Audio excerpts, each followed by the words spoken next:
Noong unang panahon, akala ng mga tao ay imposible na makarating ang tao sa kalawakan. Para sa marami, ang space ay para lamang sa mga bituin, planeta, at mga misteryo ng universo. Ngunit noong taong 1961, may isang bansa na nagpatunay na kaya itong gawin ng tao. Ang bansang ito ay ang Soviet Union at ang taong gumawa ng kasaysayan ay si Yuri Gagarin. Si Yuri Gagarin ay isang simpleng piloto ng eroplano na ipinanganak sa isang maliit na bayan sa Russia. Lumaki siya sa isang ordinaryong pamilya, ngunit mayroon siyang malaking pangarap, ang lumipad sa langit. Hindi niya alam na balang araw, hindi lang siya lilipad sa himpapawid, kundi magiging unang tao sa kasaysayan na makarating sa kalawakan. Noong Abril 12, 1961, isinagawa ng Soviet Union ang isang napakadelikadong misyon. Gumamit sila ng spacecraft na tinatawag na Vostok 1. Ang layunin nito ay simple pero napakalaki ng kahulugan. Ipadala ang isang tao sa kalawakan at pabalikin siya ng ligtas sa Earth. Si Yuri Gagarin ang napiling astronaut para sa misyon. Bata pa siya noon, 27 taong gulang lamang. Maraming astronaut ang sumailalim sa matinding training, ngunit si Gagarin ang napili dahil sa kanyang lakas ng loob, talino, at kalmadong pag-iisip kahit sa delikadong sitwasyon. Nang dumating ang araw ng paglulunsad, maraming siyentista at opisyal ang kinakabahan. Wala pang nakakaalam kung ano ang mangyayari kapag ang tao ay umalis sa Earth at pumunta sa kalawakan. May mga tanong na hindi pa nasasagot. Makakahinga ba ang tao ng maayos? Makakagalaw ba siya sa zero gravity? At higit sa lahat, makakabalik ba siya ng buhay? Sa kabila ng mga panganib, nagpasya si Yuri Gagarin na ituloy ang misyon. Ayon sa kasaysayan, bago lumipad ang rocket, sinabi niya ang sikat na salitang Ruso na Poyekali, na ang ibig sabihin ay, "Tara, umalis na tayo." Pagkatapos nito, umangat ang rocket mula sa lupa at mabilis na lumipad papunta sa kalawakan.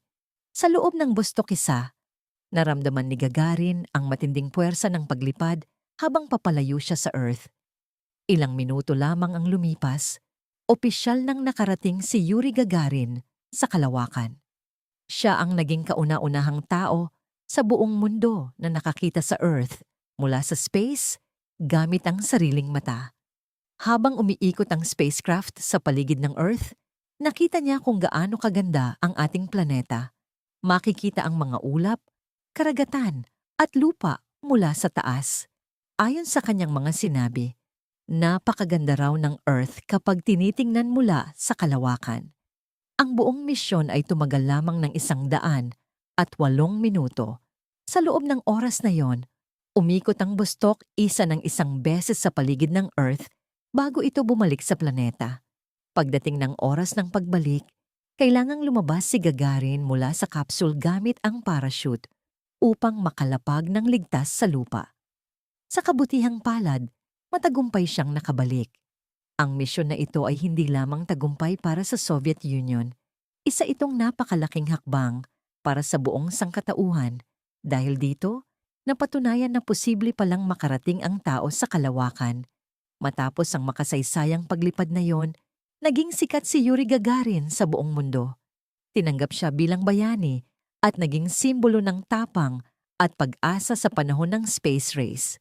Ang kanyang tagumpay ang nagbukas ng pinto para sa mas maraming misyon sa kalawakan. Makalipas lamang ang ilang taon, nagawa naman ng United States na makapagpadala ng mga astronaut sa Moon sa pamamagitan ng Apollo 11 moon landing.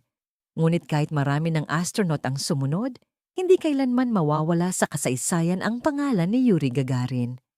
Dahil siya ang unang tao na naglakas loob na lumipad lampas sa Earth at tumingin sa ating mundo mula sa kalawakan.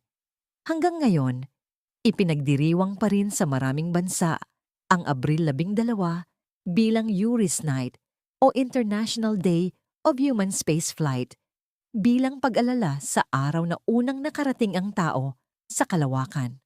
At sa bawat rocket na lumilipad patungo sa space ngayon, Lagi nating matatandaan kung sino ang unang nagbukas ng pintuan ng kalawakan para sa sangkatauhan. Siya ay si Yuri Gagarin, ang unang tao na nakarating sa kalawakan. Thank you for watching.